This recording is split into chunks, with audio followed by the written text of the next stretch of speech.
Bonjour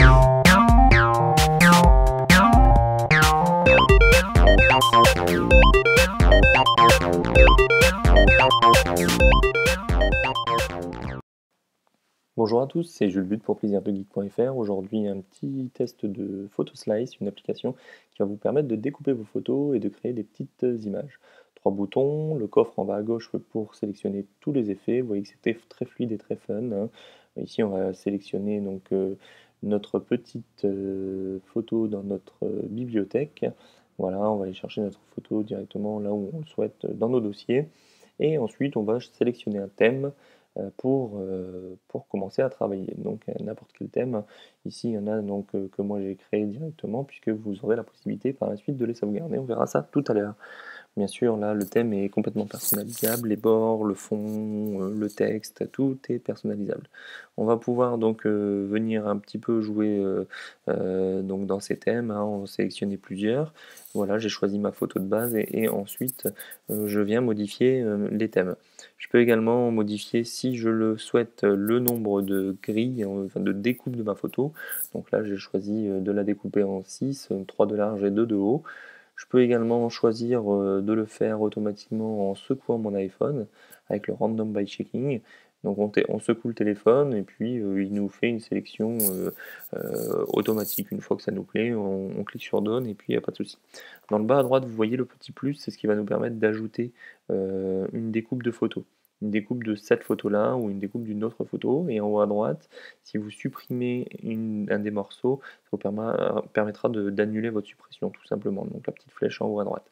Sinon, sur les 4 parties qu'on est en train de bouger, vous voyez que tout est paramétrable, hein, hauteur, largeur. Vous pouvez bien sûr agrandir tout en gardant les dimensions. Vous pouvez tourner avec le petit outil de rotation en haut à droite et complètement supprimer avec la petite croix. On retrouve la même chose donc dans l'éditeur de morceaux. On va pouvoir donc éditer plusieurs morceaux comme ça à la suite, hein. On n'est pas obligé de le faire un par un et puis de les importer. Et par contre, vous avez la possibilité de pincher, donc de pincer en fait vos photos pour les tourner, les agrandir, voilà, les mettre à la bonne position, les déplacer. C'est beaucoup plus facile que simplement en appuyant sur les petites icônes sur les coins des photos parce que c'est beaucoup plus petit.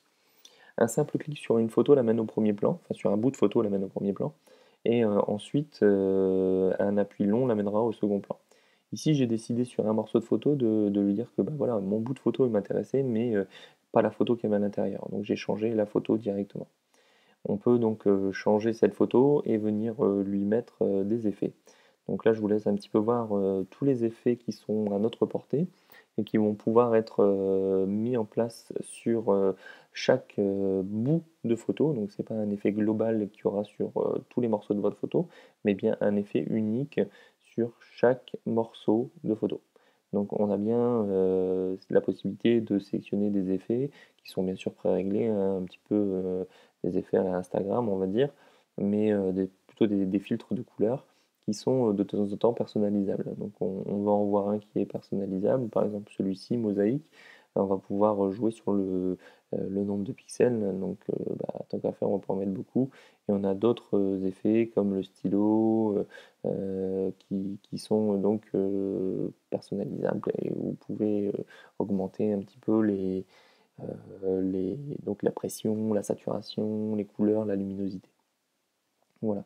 Donc quand on a trouvé le l'effet qui va bien, le filtre qui va bien sur notre photo, il ne reste qu'à valider avec le bouton Done, hein, qui est en haut à droite et nous aurons donc notre effet photo réalisé sur notre petit morceau. Voilà, donc on va choisir celui-ci et là on retrouve bien notre effet photo. Je peux également modifier le contour de la photo en mettant un petit cadre. Donc tout simplement, voilà, on clique dessus, on change le cadre et on peut faire ça à volonté. Donc vous voyez qu'au départ, on est parti sur une photo qui était découpée en plusieurs morceaux. Et ce qui nous intéresse là, c'est pas forcément de découper une photo en plusieurs morceaux, mais ça va être de faire plusieurs petits morceaux de plusieurs photos et de faire comme un petit peu un poster, un cadre, voilà, pour pouvoir partager plusieurs photos à une même personne par exemple. Donc je peux éditer la photo. Une fois que j'ai cliqué sur le morceau de photo, c'est la photo qui est éditée. Ce n'est plus le morceau, le choix de la photo de base que j'ai pris, mais je peux bien sûr choisir d'autres photos dans ma librairie. Vous avez vu qu'on peut aller chercher les photos à différents endroits, sur Instagram, directement depuis Picasa, etc. On pourra également les exporter vers ces services tout à l'heure. Donc voilà un petit peu pour les cadres. Donc ici, on a fait une petite pile de photos. On peut s'amuser à les replacer un petit peu comme on veut. C'est assez simple à ce niveau-là. Il n'y a pas trop de problèmes d'utilisation, surtout quand on a trouvé la petite solution du pinch à deux doigts. On va pouvoir un petit peu revoir donc les options ici qui s'ouvrent. On va pouvoir changer le fond d'écran, le fond. Donc voilà, on va passer sur des gouttes d'eau. Il n'y a pas que celui-là, hein, il y en a plusieurs. On va pouvoir utiliser un petit peu celui qu'on veut. On va pouvoir même importer par la suite donc une image de notre bibliothèque. Par contre, je vous conseille donc dans ce cas-là de la recadrer ou d'avoir une photo directement en mode portrait pour le fond, puisque comment dire, le logiciel n'a pas encore la possibilité de recadrer le background. C'est-à-dire qu'on ne peut pas trop toucher au fond. Donc là, on va remettre l'eau pour que ça soit joli. Voilà. Et on va aller insérer une petite option, puisque ce qui est sympa aussi, c'est qu'on peut y mettre du texte. Donc on va écrire composition test. Voilà. On va donc valider cette option, mais avant de valider, on va choisir la couleur de notre texte et la police. En sachant qu'il y a énormément de polices disponibles.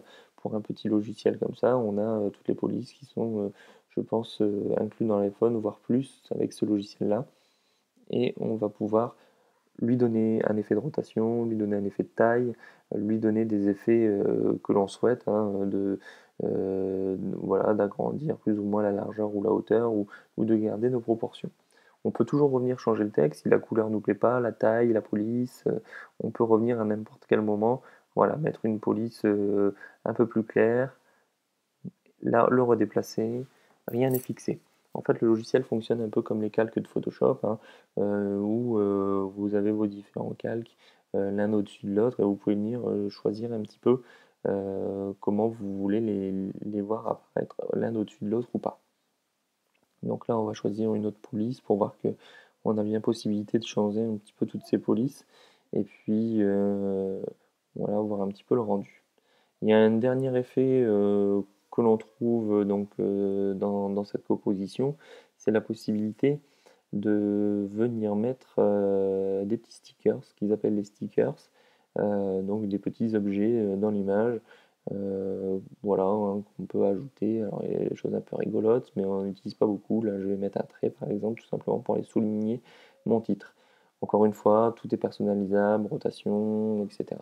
Vraiment, l'utilisation est très intuitive, très simple et c'est un plaisir d'utilisation.